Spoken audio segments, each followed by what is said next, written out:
Morning সকলোকে মোৰ চেনেলৰ ফালৰ পৰা বহুত শুভকামনা যাচিছোঁ। গাইজ, আজি মই আপোনালোকৰ মাজলৈ এটি সৰু ভিডিঅ' লৈ আহিছোঁ। আপোনালোকে মোৰ ভিডিঅ'টো শেষলৈকে চাই থাকিব। এতিয়া ৰাতিপুৱাৰ 7 বাজিছে আৰু মই উঠিলোঁ ৰাতিপুৱা 5 মান বজাত। তাৰপিছত ঘৰ সাৰিলোঁ, মুচিলোঁ, বাচন বৰ্তন ধুলোঁ, গা ধুলোঁ, মূৰ ধুলোঁ আৰু এতিয়া গোঁসাই পূজা কৰিম। তাৰ আগতে অকণমান সাজি কাচি ওলাইছোঁ, মূৰ চূৰ চুচিলোঁ।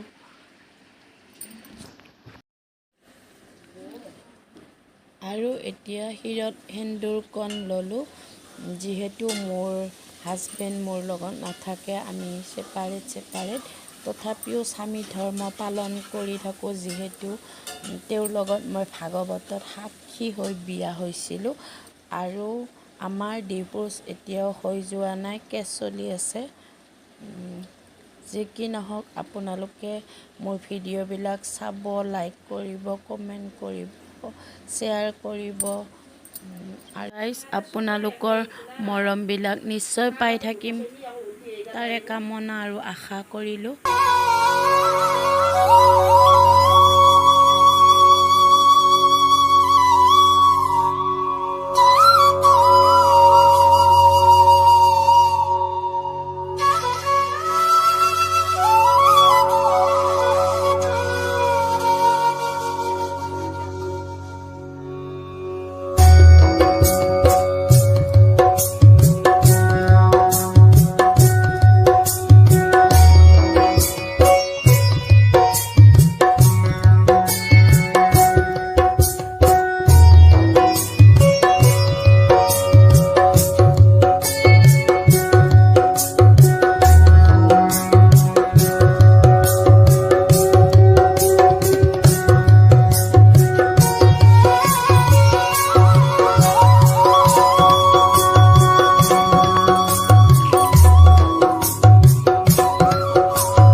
গাইজ মই মানে আঠিয়া কল খাই বহুত ভাল পাওঁ আৰু আঠিয়া কল আৰু ভাত খাইতো আৰু বেছি ভাল পাওঁ সেইকাৰণে আঠিয়া কল 10 টকা 3টা কিনি আনিছোঁ আৰু এতিয়া আঠিয়া কলৰ লগত ভাত খাম আৰু গাখীৰ হ'লে অকণমান ভাল হয় কিন্তু গাখীৰ নাই যিহেতু ৰাতিপুৱা 7 বজাতে গাখীৰ পোৱা নাযায় আৰু আঠিয়া কলে ভাতে সানি খালোঁ গাইজ আপোনালোকেও মোৰ নিচিনাকৈ খাই চাবচোন বহুত ভাল লাগে আঠিয়া কল আৰু ভাত খাই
ভিডিঅ'টো চাই ভাল লাগিলে লাইক শেয়াৰ কমেণ্ট সাবস্ক্ৰাইব কৰি দিব আজিলৈ ইমানতে মোৰ ভিডিঅ'টো সমাপ্ত কৰিলোঁ বাই বাই